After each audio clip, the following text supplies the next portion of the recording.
சிவா, பூரி, நீ இன்னும் தூங்கலையா?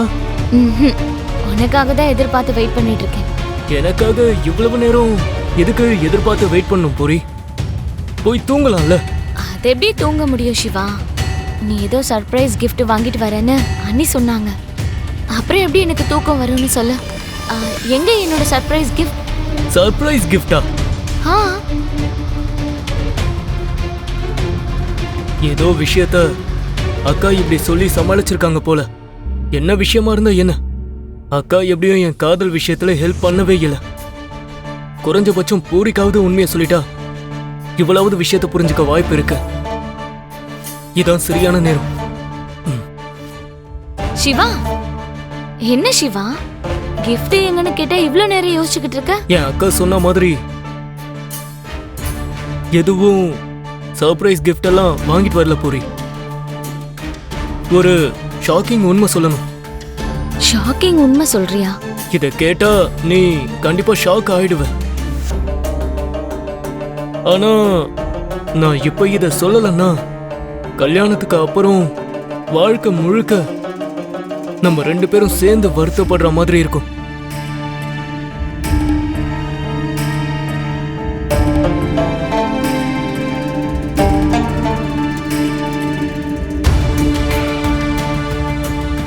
என்ன விஷயம் சிவா, சொல்லு. எனக்கு தெரிஞ்சு நீ தினமும் என்ன கேள்வி கேட்டுட்டே இருப்பன்னு நினைக்கிறேன். அதனாலதான் சொல்றேன்.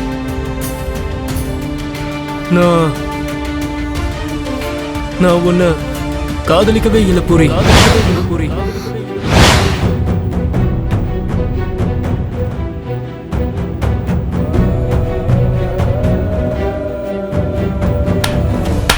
அப்பப்பப்பப்பா,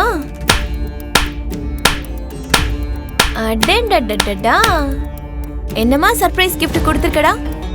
உனக்கு எவ்வளவு வாட்டி சொல்லி புரிய வச்சாலும் இந்த விஷயத்துல உன்னோட புத்திய நீ காட்டிடுற.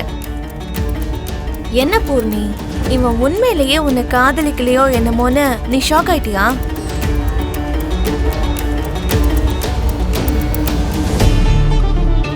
அப்போ சிவா சொன்னது பொய்யுங்கிறியா? பொய்யலாம் இல்ல, இதுக்கு இவன் வச்சிருக்கிற பேரு ஷாக்கிங் சர்ப்ரைஸ். சின்ன வயசுல எங்க வீட்ல ஒரு குட்டி நாய்க்குட்டிய வளர்த்துட்டு இருந்தோம். அத பார்த்தா இவன் ஃப்ரெண்டுக்கு ரொம்ப பிடிக்கும். ஒரு நாள் ராத்திரியில ஃபோன் பண்ணி அந்த நாய்க்குட்டி செத்துருச்சுன்னு அவன் ஃப்ரெண்டு கிட்ட சொன்னான். பாவம் அந்த ஃப்ரெண்டு அந்த ராத்திரி நேரத்துல அழுதுகிட்டே ஓடி வந்தான் தெரியுமா பூர்ணி? ஹாப்பி பர்த்டே டு யூடான்னு கை கொடுத்து பர்த்டே பார்ட்டியும் கொடுத்தான். அப்படிதான் இருக்கும் இவன் சர்ப்ரைஸ் எல்லாம்.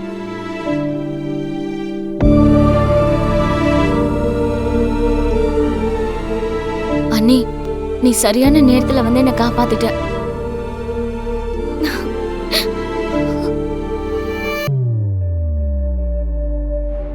உனக்கும் பூர்ணிக்கும் கல்யாணம் நடக்க போகுதுன்னு வெளியில இருக்கிற எல்லாருக்கும் தெரிஞ்சு போச்சு. இந்த மாதிரி டைம்ல இந்த குடும்பம் வேண்டான்னு சொல்லிட்டு அந்த குடும்பத்துக்கு மாப்பிள்ளை ஆனா இந்த குடும்பத்தோட மானமே போயிடும்டா. அந்த குடும்பத்துக்கும் இந்த குடும்பத்துக்கும் நடுவுல மறுபடியும் பிரச்சனை எல்லாம் ஆரம்பிக்கும். சிவா, உன்னை கையெடுத்து கும்பிட்டு கேட்டுக்கிற, இந்த குடும்ப மரியாதைய தெருவுக்கு கொண்டு வந்து நிறுத்திடாதடா. இந்த வீட்ல இருக்கிறவங்களுக்கு தலை குனிவை ஏற்படுத்திடாதடா. வேணாண்டா ப்ளீஸ்.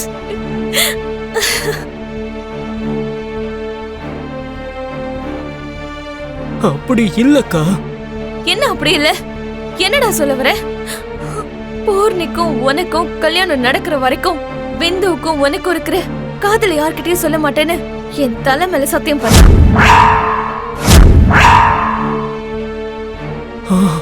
அக்கா,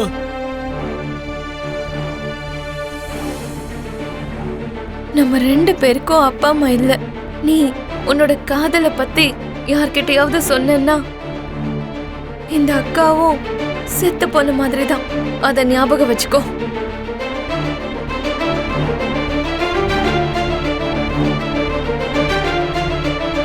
பிடிச்சிருக்கா? ரொம்ப பிடிச்சிருக்கு. இது யாருக்காக?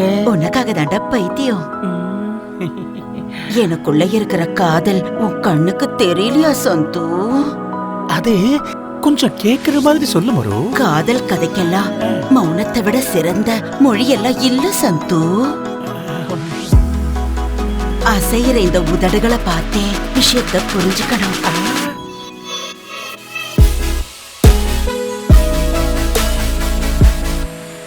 எப்படி புரிஞ்சுக்கணும் மருது? இவ்ளோ பக்கத்துல வந்து அவ்வளோ தூரமா நின்னா எப்படி தெரியும்? இன்னும் கொஞ்சம் பக்கத்துல வந்து பாரு சந்து. வரேன் வரேன், வந்துட்டேன்.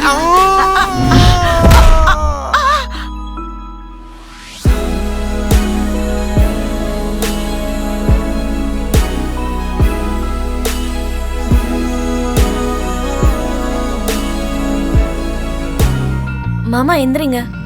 என்ன? காஃபி மாமா. குடு. ஐயோ, நீங்க எந்திரிச்சாதானே காஃபி குடிக்க முடியும். நீ அப்படியே குடு.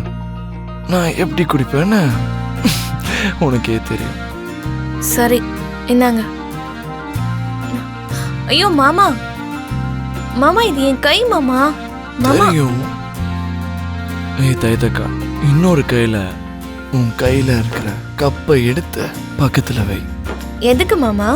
உனக்கு ஒரு சின்ன மேஜிக் காட்டுறேன். என்ன அது? பார்த்தா நீயே தெரிஞ்சுக்குவல்ல.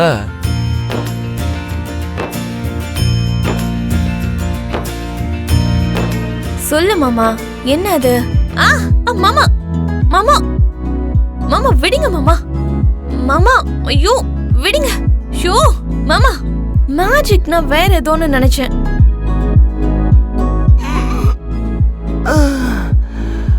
புதுசா கல்யாணமானவங்களுக்குள்ள நடக்கிற மேஜிக்னா அது இப்படிதான் இருக்கும். மாமா விடுங்க மாமா. நானே வேற ஒரு டென்ஷன்ல இருக்கேன், நீங்க புது டென்ஷன்லாம் கொடுக்குறீங்க. டென்ஷனா? அது என்ன டென்ஷன்? அது நம்ம பூரி சிவா கல்யாணத்தை பத்தி தான். அவன் கல்யாணம் பண்ணிப்பானோ மாட்டானோன்னு எனக்கு பயமா இருக்கு.